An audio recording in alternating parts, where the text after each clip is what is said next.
Hello everyone, welcome to AYT college of education. आज हम लोग डीएलएड फोर्थ सेमेस्टर का सेकेंड पेपर पढ़ने जा रहे हैं, शैक्षिक प्रबंधन एवं प्रशासन। शैक्षिक प्रबंधन एवं प्रशासन के अंतर्गत हम एक टॉपिक पहले पढ़ चुके हैं, संस्थागत नियोजन एवं प्रबंधन। इसके पश्चात आज का जो टॉपिक है शैक्षिक प्रबंधन या विद्यालय प्रबंधन, तो इसके अंतर्गत हम लोग पढ़ेंगे विद्यालय प्रबंधन का अर्थ। विद्यालय प्रबंधन में विद्यालय का जो संबंध है वो शिक्षा से है, और शिक्षा के संबंध में आप लोग पहले भी पढ़ चुके हैं सेकेंड सेमेस्टर में कि शिक्षा क्या है। शिक्षा मनुष्य के विकास की आधारशिला है।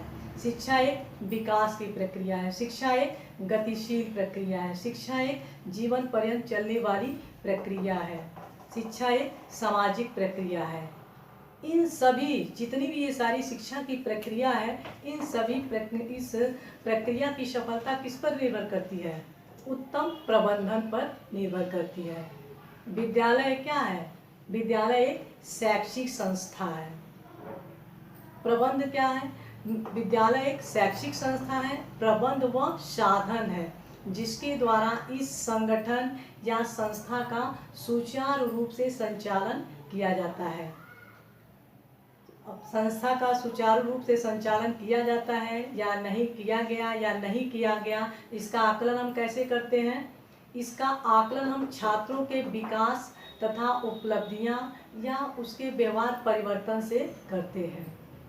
तो संक्षेप में क्या कर सकते हैं हम? संक्षेप में हम कह सकते हैं कि विद्यालय प्रबंधन का अर्थ जो क्या होगा?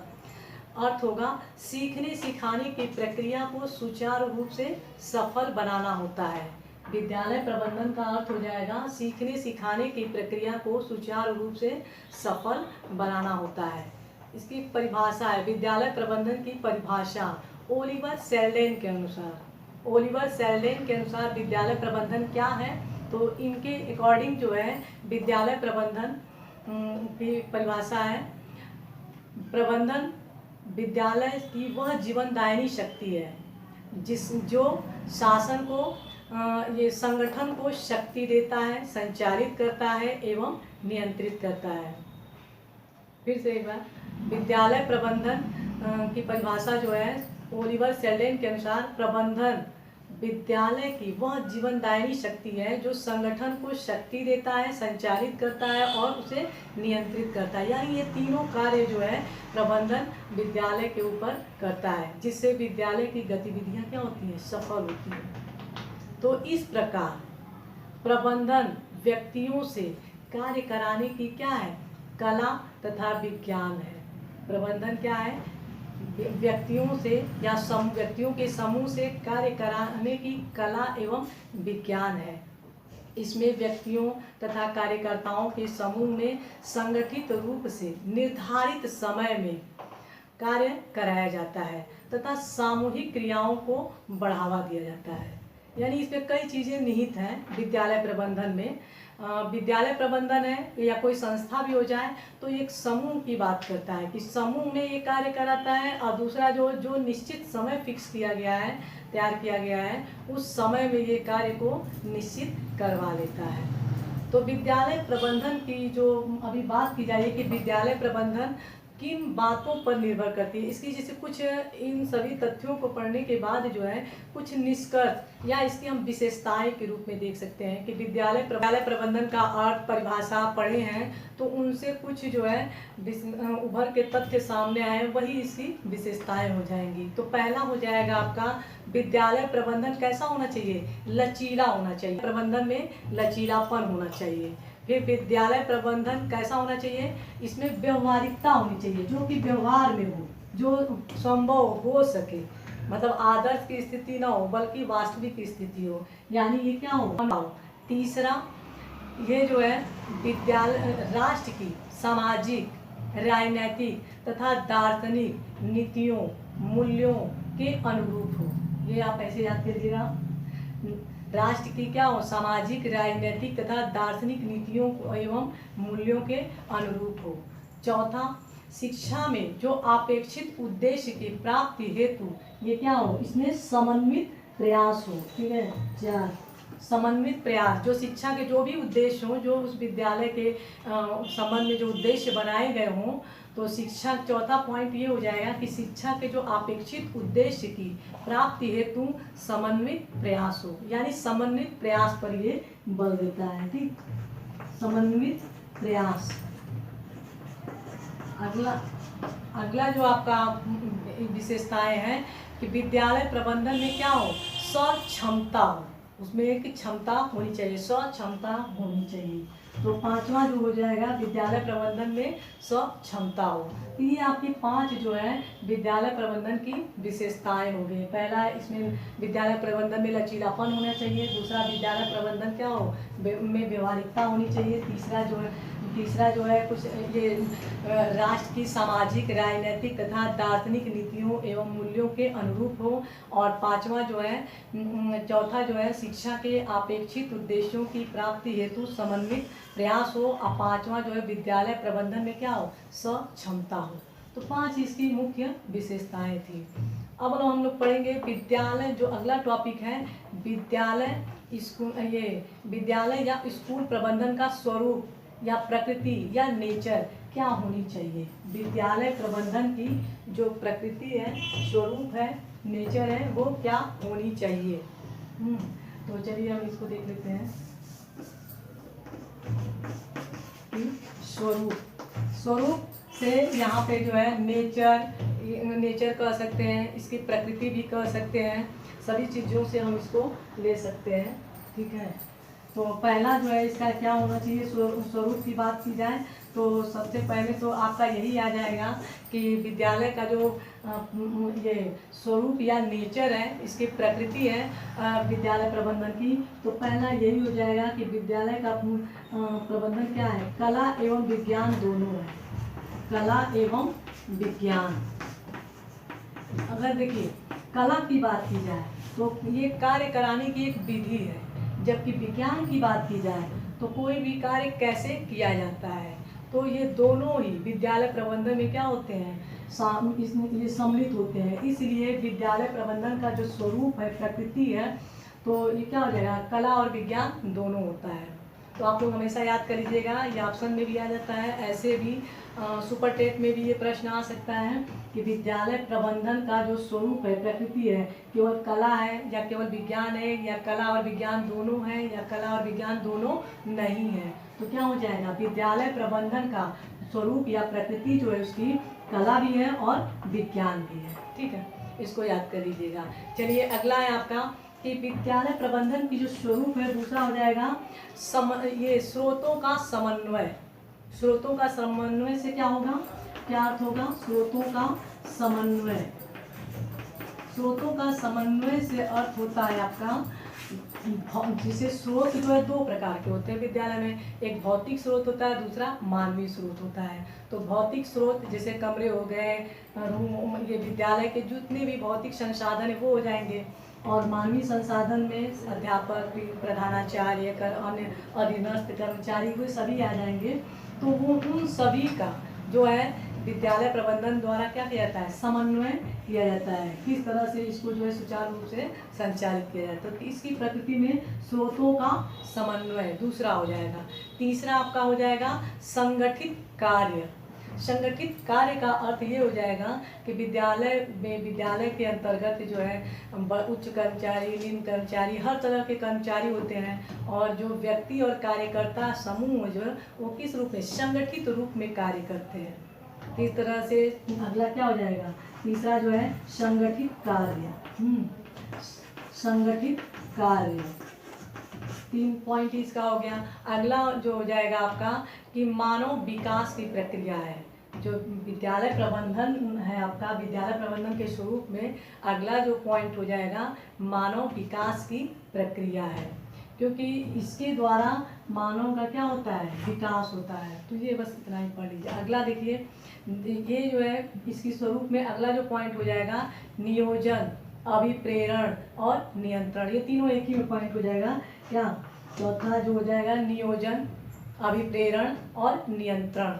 कि इसमें जो है विद्यालय प्रबंधन में नियोजन कोई भी प्लानिंग की जाती है, फिर उसमें अभिप्रेरणा जो उसके अंतर्गत जो कर्मचारी हैं उनको मोटिवेशन दिया जाता है और उन पर कंट्रोल भी किया जाता है, नियंत्रण भी किया जाता है, ताकि वो अनियंत्रित ढंग से काम ना करें। जो उनके अंतर्गत काम, जो दायरे उनको काम दिया गया है, जो वो उसी के अंतर्गत एक सीमा में रहकर ही कार्य करें। तो कंट्रोल, तो नियोजन, 3 चीज़ें हैं इसके अंतर्गत, नियोजन, अभिप्रेरण और कंट्रोलिंग या नियंत्रण इसको बोलेंगे, अभिप्रेरण और नियंत्रण। तीनों चीज जो है विद्यालय प्रबंधन में शामिल होता है, प्रकृति के रूप में आ जाता है। अगला है आपका अध्ययन क्षेत्र। विद्यालय जो प्रबंधन है एक खुद ही एक अध्ययन क्षेत्र के रूप में पाया जाता है, ये एक अलग से डिसिप्लिन के रूप में होता है। ठीक है। अगला है आपका ये वातावरण को बनाए रखना, इसकी जो एक प्रकृति है, स्वरूप है। अगला पॉइंट हो जाएगा कि ये क्या करता है, जो वातावरण को बनाए रखता है। विद्यालय का जो वातावरण बनाया जाता है सीखने सिखाने की प्रक्रिया के रूप में, तो ये भी एक क्या करता है, उसको बनाए रखने का कार्य करता है। अगला जो पॉइंट हो जाएगा कि विद्यालय प्रबंधन के स्वरूप में अगला पॉइंट कि इसमें अनेक प्रक्रियाएं होती हैं। प्रक्रियाओं का मतलब तो आप समझ ही रहे होंगे, क्रिया और प्रक्रिया। तो क्रिया मतलब एक क्रिया और एक कई क्रियाओं के समूह को प्रक्रिया कहते हैं, प्रोसेस। तो इसमें अनेक प्रक्रियाएं होती हैं। अनेक प्रक्रियाओं में जैसे नियोजन, संगठन, प्रशासन, समन्वय, निर्देशन, नियंत्रण, कर्मचारियों की व्यवस्था, संपादन, मूल्यांकन, प्रोत्साहन, ये सारी जो क्रियाएं क्या होती हैं, अनेक क्रियाएं या प्रक्रियाएं इसमें निहित होती हैं। विद्यालय प्रबंधन में केवल हम ये नहीं कि केवल नियोजन बना के छोड़ दें। जब हम नियोजन बना के छोड़ देंगे तो वो पूरी प्रक्रिया क्या है, अधूरी हो जाएगी। नियोजन कितना भी अच्छा हो, लेकिन उसमें नियंत्रण, निर्देशन, नियंत्रण, कर्मचारियों की व्यवस्था, ये सारी चीज़ें जो उसको संपादित नहीं किया जाएगा, मूल्यांकन नहीं किया जाएगा, प्रोत्साहन नहीं दिया जाएगा, तो ये क्या है, पूर्ण रूप से ये सफल नहीं होगा। तो इसके सफल होने के लिए विद्यालय प्रबंधन का जो स्वरूप है, इसमें अनेक प्रक्रियाएं क्या होती हैं, सम्मिलित होती हैं। अगला पॉइंट हो जाएगा आपका विकास का साधन। विद्यालय प्रबंधन जो है क्या है, एक विकास के साधन के रूप में है। इसका जितना अधिक प्रबंधन सही होगा उतना ही विकास के साधन के रूप में ये जाना जाता है कि किस तरह से ये एक माध्यम है कि इसके द्वारा उसका क्या होता है, विकास होता है। अगला जो है कि संसाधनों का, विद्यालय प्रबंधन से जो भी विद्यालय में संसाधन मिले हुए हैं, चाहे भौतिक संसाधन हो चाहे मानवीय संसाधन हो, उनका जो है सर्वोत्तम उपयोग होता है।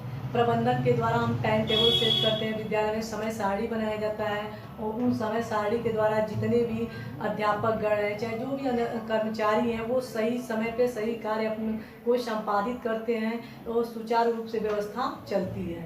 तो ये जो है इसका स्वरूप में जो अगला पॉइंट यही था, संसाधनों का सर्वोत्तम उपयोग। जो अगला पॉइंट है आपका सार्वभौमिक।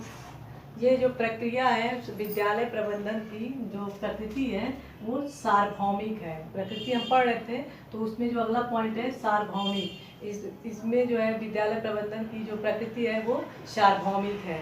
अगला जो है आपका लक्ष्य निर्देशित। इस विद्यालय प्रबंधन की जो प्रकृति है वो लक्ष्य निर्देशित होती है, क्योंकि लक्ष्य के जो पूर्ति के लिए ये क्या होता है, निर्देश के रूप में कार्य करता है और उसी के आधार पर ये इसके कार्य जो है आगे बढ़ते हैं। तो ये लक्ष्य निर्देशित होता है। अगला पॉइंट क्या है, नेतृत्व।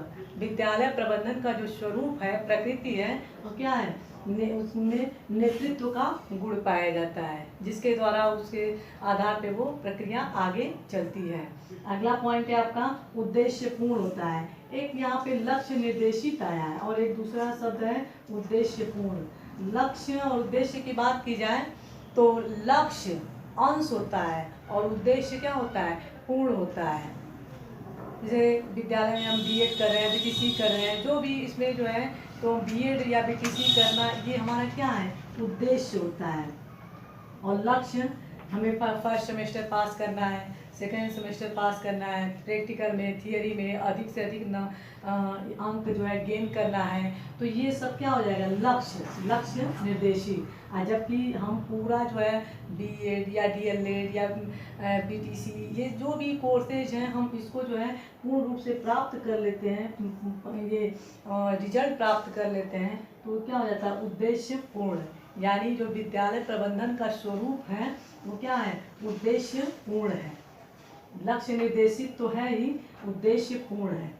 अगला जो है आपका कि ये स्वस्थ मानवीय संबंधों पर प्रकाश डालता है। स्वस्थ मानवीय संबंध का अर्थ यह हो जाएगा कि जो इसकी प्रकृति है यह हो जाएगा कि जैसे विद्यालय में बहुत सारे कर्मचारी होते हैं, कुछ उच्च वर्ग के कर्मचारी होते हैं, निम्न वर्ग के कर्मचारी होते हैं। सभी कर्मचारियों को अपना एक अधिकार क्षेत्र होता है और उन अधिकार क्षेत्र में रहकर वो क्या करते हैं, अपना अपना कार्य संपादित करते हैं, जिससे कि सभी जो जितने भी कर्मचारी हैं उन कर्मचारियों के जो संबंध है वो क्या होते हैं, मित्रवत होते हैं।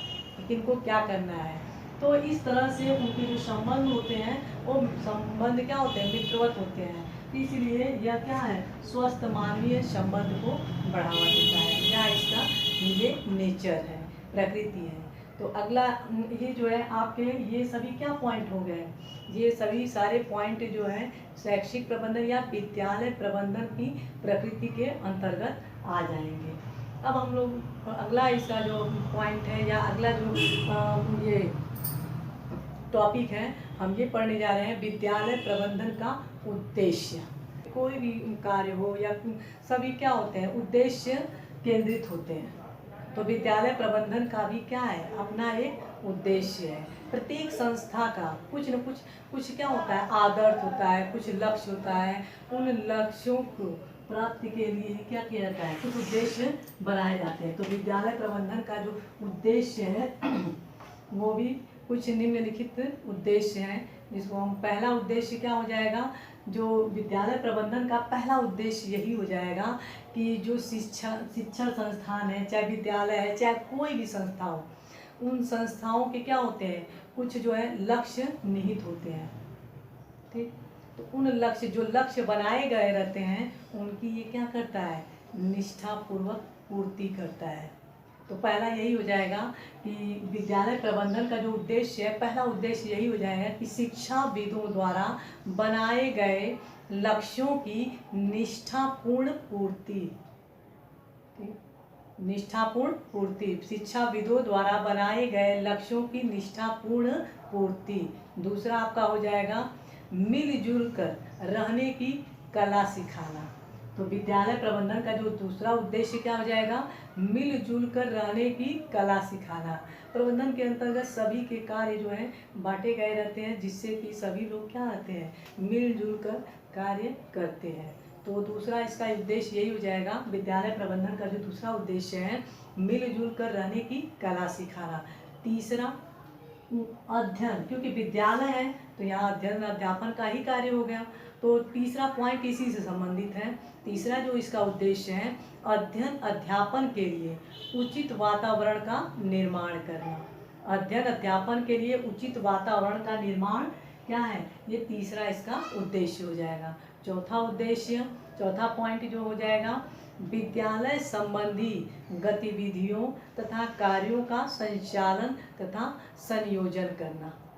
इससे क्या हो जाएगा, विद्यालय प्रबंधन का जो चौथा उद्देश्य है हो जाएगा विद्यालय संबंधी गतिविधियों तथा कार्यों का संचालन एवं संयोजन।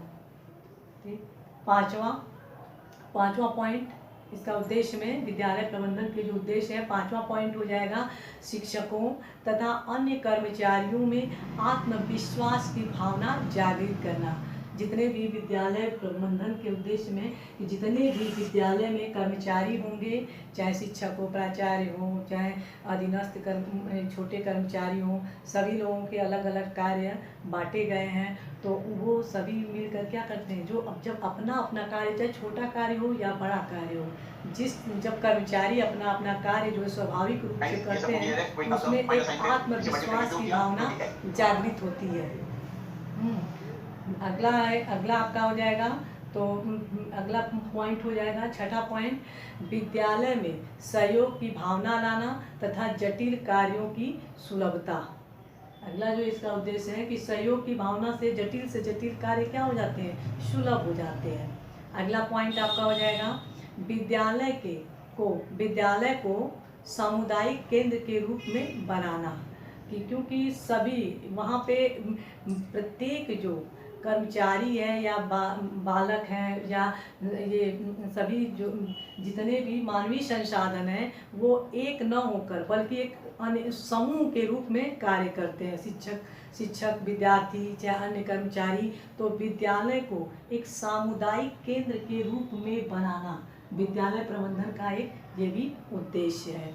अगला जो है अगला उद्देश्य इसका क्या है, मानवीय एवं भौतिक साधनों का उचित प्रयोग। विद्यालय प्रबंधन का एक ये भी उद्देश्य है कि जो मानवीय संसाधन है एवं भौतिक संसाधन है उनका क्या करता है, ये उचित प्रयोग करना भी इसका उद्देश्य है। अगला एक और पॉइंट, प्रयोग एवं अनुसंधान के लिए अवसर प्रदान करना। विद्यालय प्रबंधन का उद्देश्य, अगला उद्देश्य क्या हो जाएगा, बहुत अच्छा उद्देश्य है ये, कि प्रयोग एवं अनुसंधान के लिए अवसर प्रदान करना। अगला उद्देश्य क्या हो जाएगा, शिक्षकों एवं कर्मचारियों में आत्मविश्वास की भावना जागृत करना। इसके पहले भी बता चुके हैं कि ये जैसे आत्मविश्वास की भावना, कि जब कर्मचारी हो चाहे छोटे, जैसे जो भी कर्मचारी हो, अधीनस्थ या उच्च वर्ग के सभी कर्मचारी जो हैं अपने अपने कार्य जब करते हैं तो उसमें क्या होता है, एक आत्मविश्वास की भावना जागृत होती है। अगला सबसे आखिरी और मुख्य मतलब एक अच्छा पॉइंट है इसका उद्देश्य में, कि ये क्या करता है, निरंतर मूल्यांकन को क्या करना, निरंतर मूल्यांकन को प्रभावी बनाना। जो भी विद्यालय में गतिविधियां, जो भी कार्य हो रहे हैं, क्या वो जो है व्यक्ति की जो ये निरंतर मूल्यांकन को प्रभावी बनाना में के उद्देश्य के अंतर्गत ये हो जाएगा कि व्यक्ति के उपलब्धियों को बताता है एवं व्यक्ति के उपलब्धियों को भी बताता है एवं उसके कमियों की ओर भी संकेत करता है, कि जो भी सुविधा या जो भी साधन छात्रों को मिला है क्या उनके लिए उपयोगी है या नहीं है। तो इस तरह से ये क्या हो गया, विद्यालय प्रबंधन के उद्देश्य हो गए। ठीक, अगला जो है आपका विद्यालय प्रबंधन की आवश्यकता एवं महत्व।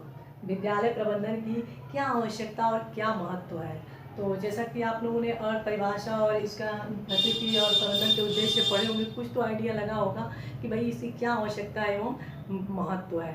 तो आवश्यकता एवं महत्व की बात करें, विद्यालय प्रबंधन की आवश्यकता एवं महत्व।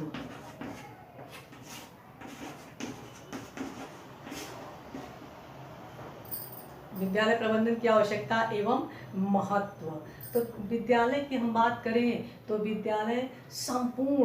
विद्यालय संपूर्ण शैक्षिक प्रक्रिया की एक आधारभूत संगठनात्मक इकाई है। विद्यालय क्या है, विद्यालय संपूर्ण शैक्षिक प्रक्रिया की क्या है, एक आधारभूत संगठनात्मक इकाई है। विद्यालय संगठन व्यक्तियों का ऐसा समूह होता है। पूरा विद्यालय संगठन क्या होता है, व्यक्तियों का ऐसा एक समूह होता है जिसके उद्देश्य क्या होते हैं, निश्चित होते हैं। इन उद्देश्यों को प्राप्त करने के लिए, ठीक है, इन उद्देश्यों को प्राप्त करने के लिए मानव द्वारा विभिन्न प्रकार के, मानव मतलब वहाँ के जो कर्मचारी हैं, शिक्षक या बालक, सभी कर्मचारी, ये मानव द्वारा विभिन्न प्रकार के प्रयास किए जाते हैं। ऐसे संगठन को निर्देशित, समन्वित, एकीकृत एवं संगठित करने के लिए विद्यालय प्रबंधन की क्या होती है, आवश्यकता होती है। विद्यालय प्रबंधन की आवश्यकता एवं महत्व को निम्न बिंदुओं के माध्यम से हम समझ सकते हैं। तो अभी बताया गया कि विद्यालय क्या है, संपूर्ण शैक्षिक प्रक्रिया की एक आधारभूत संगठनात्मक इकाई है और सभी जो विद्यालय संगठन के जो व्यक्तियों का समूह है। विद्यालय संगठन क्या है, व्यक्तियों का एक ऐसा समूह है जिनके अपने एक उद्देश्य निश्चित होते हैं और इन उद्देश्यों की प्राप्ति के लिए मानव द्वारा विभिन्न प्रयास किया जाता है। और ऐसे संगठन ये क्या होते हैं, निर्देशित, नियंत्रित एवं एकीकृत एवं संगठित करने के लिए प्रबंधन की आवश्यकता होती है। प्रबंधन की आवश्यकता हम निम्न बिंदुओं द्वारा समझ सकते हैं। ये बात दोबारा इसलिए कहें ताकि आप लोगों को अच्छा समझ में आ जाए। जो भी बात अगर एक बार आप पढ़ेंगे तो भूल जाएंगे, अगर 2 बार 3 बार पढ़ेंगे तो आपके दिमाग में बैठा रहेगा। ठीक है, तो पहला हम इसका पढ़ेंगे आवश्यकता एवं महत्व। पहला बिंदु जो है, पहला पॉइंट तो यही हो जाएगा कि विद्यालय यह कुछ बिंदु के द्वारा हम समझेंगे। तो पहला पॉइंट हो जाएगा सतत प्रक्रिया के रूप में प्रबंधन का महत्व। सतत प्रक्रिया के जैसे विद्यालय की जो भी गतिविधियां हैं वो क्या है, लगातार जारी रहती है। एक दिन ये कार्य करके यही नहीं बंद करना है, मतलब ये क्या है, शिक्षा कहा जाता है ना एक सतत प्रक्रिया है, अविरत प्रक्रिया है, वो निरंतर चलती है। तो वैसे ही ये क्या है इसमें, इस सतत प्रक्रिया के रूप में प्रबंधन का महत्व। दूसरा, प्रबंधन सामूहिक लक्ष्यों की प्राप्ति करने में सहायक होता है। विद्यालय जो प्रबंधन है, प्रबंध है सामूहिक लक्ष्यों की प्राप्ति करने में सहायक होता है। तीसरा, मानवीय संबंधों में सहायक। जो विद्यालय प्रबंधन है ये क्या है, मानवीय संबंधों में सबको जो है, सबका कार्य अलग अलग बांटा गया है कि हमको यही करना है। तो वो क्या करेगा, जाएगा विद्यालय प्रांगण में पहुँचेगा और वो वही कार्य करेगा जो उसे दिया गया है। तो किसी भी के संबंध में क्या होता है, टकराव की स्थिति नहीं आता है, बल्कि वो वही कार्य करता है। और उससे क्या है, सभी जितने भी वहाँ के कर्मचारी हैं, जो भी शिक्षक हैं, छात्र हैं, प्राचार्य हैं, चाहे अधीनस्थ कर्मचारी हैं, सभी लोग सभी जो है क्या है, अपने लक्ष्य से या जो उनको कार्य दिया गया उसी से प्रेरित होते हैं। और इस तरह से सभी लोगों का जो संबंध है वो क्या बना रहता है, मधुर संबंध बना रहता है। अगला आपका पॉइंट हो जाएगा आवश्यकता एवं महत्व में, कार्य को संगठित करने में सहायक। जैसे जो भी विद्यालय के जो भी कार्य हैं, किसी एक व्यक्ति द्वारा विद्यालय संस्था नहीं चलाई जा सकती है, बल्कि ये क्या है, कई व्यक्तियों के समूह के रूप में कार्य करता है।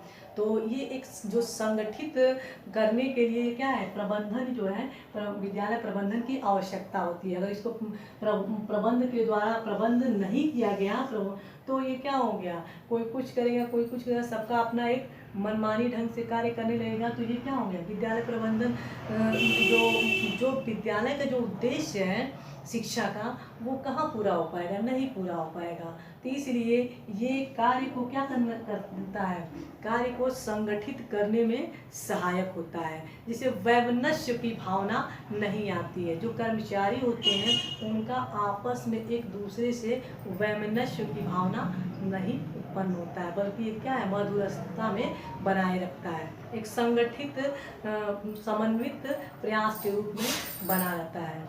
अगला जो है समाज के विकास के सहायक के रूप में। कोई भी विद्यालय प्रबंधन है, अगर विद्यालय को सुचारू रूप से चल रहा है तो जो वही विद्यालय के जो बच्चे हैं वो क्या है, कल वो समाज का विकास करते हैं।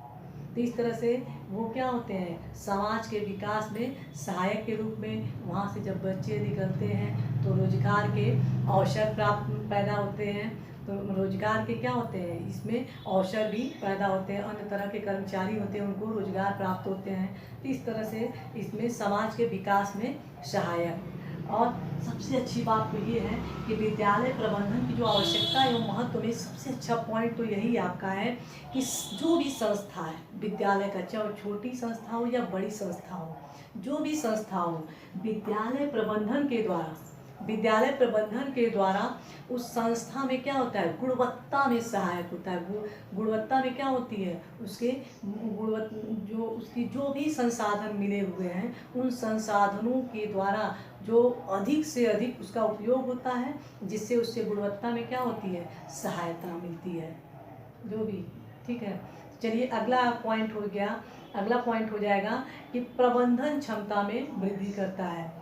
जैसे जो विद्यालय प्रबंधन के द्वारा जो है ये प्रबंधन क्षमता में क्या करता है, वृद्धि करता है, लागत को कम करता है। ठीक, अगला एक पॉइंट हो जाएगा उत्पादकता में वृद्धि। जो बच्चों शिक्षा में उत्पादकता क्या हो जाएगी, बच्चों के व्यवहार में परिवर्तन, जो दिशा क्या हो, सकारात्मक हो। तो यही उसके अगला जो यही पॉइंट हो जाएगा, उत्पादकता में वृद्धि। तो विद्यालय का प्रोडक्ट क्या हो जाएंगे, बच्चे अच्छे निकल गए शिक्षा के क्षेत्र में, तो वही उसकी उत्पादकता हो गई। तो उत्पादकता में वृद्धि। अगला जो पॉइंट हो जाएगा, मानवीय एवं भौतिक संसाधनों के स्रोतों का संकलन एवं उसमें समन्वय। ये आवश्यकता है महत्व में कि इसके द्वारा जो है भौतिक एवं मानवीय स्रोतों का क्या होता है, उचित ढंग से संकलन एवं समन्वय हो जाता है। ठीक, जिससे कि प्रक्रिया, पूरी शिक्षा की प्रक्रिया क्या है, सुचारू रूप से चलती है। अगला पॉइंट है विद्यालय ये प्रबंधन। देखा जाए विद्यालय प्रबंधन विकास का दिशा निर्देशक है। क्या है ये, विद्यालय प्रबंधन विकास का दिशा निर्देशक है। जो विकास के जो पक्ष हैं वो दिशा क्या करता है, दिशा निर्देशक या पथ प्रदर्शक के रूप में कार्य करता है। अगला जो आ जाएगा आपका कि ये व्यक्तिगत उद्देश्यों की प्राप्ति में भी सहायक होता है, क्योंकि विद्यालय प्रबंधन के द्वारा जो है सभी के क्या है, उद्देश्य निहित कर दिए गए रहते हैं, जिससे कि वो क्या होता है एकदम उसके जो सभी कर्मचारी हैं उनके भी कुछ कार्य दिए गए रहते हैं, उनके वही कार्य क्या हो जाते हैं, उनके उद्देश्य हो जाते हैं, और उन उद्देश्यों की पूर्ति में ये क्या होता है, सहायक होता है। तो अगला पॉइंट यही है कि व्यक्तिगत उद्देश्यों की प्राप्ति में सहायक। अगला पॉइंट है विद्यालय प्रबंधन में छात्रों के सर्वांगीण विकास के लिए विभिन्न प्रकार की पाठ्य सहगामी क्रियाओं को संचालित किए जाने में सहायक। इसके द्वारा जो है क्या किया जाता है, जो विद्यालय में बच्चों से संबंधित जो पाठ्य सहगामी क्रियाएं होती हैं उसको ये सुचारू रूप से चलाने में सहायक होता है। अगला एक और पॉइंट है विद्यालय प्रबंधन द्वारा विद्यालय के समस्त कर्मचारियों के उत्तरदायित्वों का बंटवारा। इसका क्या महत्व है कि जो भी कर्मचारी हैं उन कर्मचारियों के क्या उत्तरदायित्व है, इसके द्वारा उचित ढंग से क्या किया जाता है, बंटवारा कर दिया जाता है, और उसी की कुशलता और सूझबूझ के साथ क्या है वो कार्य सुचारू रूप से चलते हैं। अगला एक पॉइंट है आपका कि संपूर्ण शिक्षण प्रक्रिया को प्रभावशाली बनाने के लिए योग्यता के आधार पर जो पूरी शिक्षण प्रक्रिया है, विद्यालय का संबंध क्या होता है, शिक्षण से होता है, तो पूरी जो शिक्षण प्रक्रिया है उस शिक्षण प्रक्रिया को सुचारू रूप से ये प्रक्रिया को जो है प्रभावशाली बनाने के लिए ये योग्यता के आधार पर शिक्षकों एवं अन्य कर्मचारियों को कार्यभार सौंपने में सहायक। कौन किसके योग्य है, इस योग्यता को पहचान कर हम क्या करते हैं, विद्यालय प्रबंधन द्वारा जिसकी जहाँ पे आवश्यकता है उसी को लगाया जाता है। जो जिसमें एक्सपर्ट होता है, कोई खेल में कोई किस में, तो उन्हीं को वहाँ पे लगाया जाता है, जिससे विद्यालय क्या होता है, विद्यालय की संपूर्ण शिक्षण अधिगम प्रक्रिया जो है प्रभावशाली हो जाती है। अगला आपका पॉइंट है कि बालकों के सर्वांगीण विकास के लिए विद्यालय प्रबंधन के द्वारा विभिन्न प्रकार की नई योजनाओं के निर्माण में सहायक।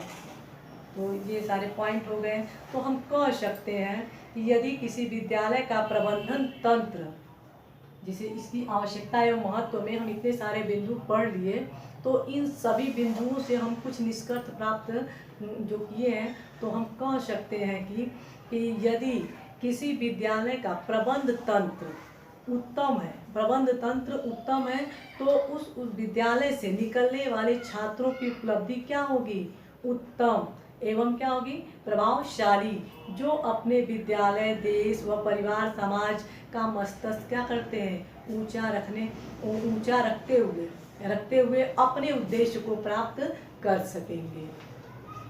और भारत की बात की जाए तो भारत संसार का सबसे बड़ा लोकतांत्रिक देश है। इसकी सफलता के लिए क्या है, विद्यालय और प्रबंधन की बहुत ही आवश्यक, परंतु कुछ तथ्यों का अनुसरण एवं पालन करना चाहिए। पहले शिक्षा, जैसे क्या पालन करना चाहिए, तो शिक्षा का जो प्रजातांत्रिक दृष्टिकोण, शिक्षा का जो दृष्टिकोण है वो क्या होना चाहिए, प्रजातांत्रिक होना चाहिए। दूसरा, शिक्षा का जो प्रक्रिया है वो क्या होना चाहिए, शिक्षा की प्रक्रिया जो है छात्र केंद्रित होना चाहिए। आप लोगों को पता होगा कि आधुनिक समय में शिक्षा की प्रक्रिया क्या है, छात्र केंद्रित है। तीसरा, योग्यता एवं क्षमता का अनुसरण योग्यता एवं क्षमता के अनुरूप कार्य करने की स्वतंत्रता होनी चाहिए। तीसरा, योग्यता एवं क्षमता के अनुरूप कार्य करने की स्वतंत्रता होनी चाहिए। चौथा, विद्यालय प्रबंधन उद्देश्य केंद्रित होना चाहिए। देखिए, विद्यालय प्रबंधन की बात हो तो क्या किसका होना चाहिए, उद्देश्य केंद्रित होना चाहिए। लेकिन अगर शिक्षा की प्रक्रिया की बात हो तब कौन सा केंद्रित होना चाहिए, छात्र केंद्रित होना चाहिए। ठीक है। और पांचवा जो पॉइंट हो जाएगा कि लचीलापन हो, अनुकूल हो तथा अस्थायित्व हो। क्योंकि विद्यालय या शिक्षा की जब भी बात आएगी तो उसमें लचीलापन होना चाहिए, क्योंकि समय के साथ क्या है, इसमें बदलाव लाया जा सके। क्योंकि हमारी आवश्यकताएं उद्देश्य जब बदलते हैं तो शिक्षा भी क्या है, उससे उसी के अनुरूप बदलती रहती है। तो ये 5 पॉइंट महत्वपूर्ण है कि कुछ तथ्यों का क्या करना चाहिए, आवश्यकता महत्व तो ठीक है, लेकिन कुछ तथ्यों का अनुसरण करना चाहिए। जैसे अभी बताया गया ना कि शिक्षा का प्रजातांत्रिक दृष्टिकोण होना चाहिए, शिक्षा प्रक्रिया क्या होनी चाहिए, छात्र केंद्रित होना चाहिए। योग्यता, तीसरा जो है योग्यता एवं स्वतंत्रता के अनुरूप कार्य करने की स्वतंत्रता होनी चाहिए बालकों के लिए। और चौथा पॉइंट, विद्यालय प्रबंधन क्या होना चाहिए, उद्देश्य केंद्रित होने चाहिए। 2 चीज़ बताया गया इसमें कि विद्यालय प्रबंधन की बात आएगी तो उद्देश्य केंद्रित होगा, जबकि शिक्षा प्रक्रिया की बात आएगी तो छात्र केंद्रित होगा। और अगला पॉइंट, सबसे महत्वपूर्ण पॉइंट, कि ये क्या होना चाहिए, लचीला, अनुकूल तथा अस्थायित्व होना चाहिए। तो चलिए, हम लोगों ने आज जो है विद्यालय प्रबंधन का अर्थ, परिभाषा, महत्व और उसके प्रकृति को पढ़ा।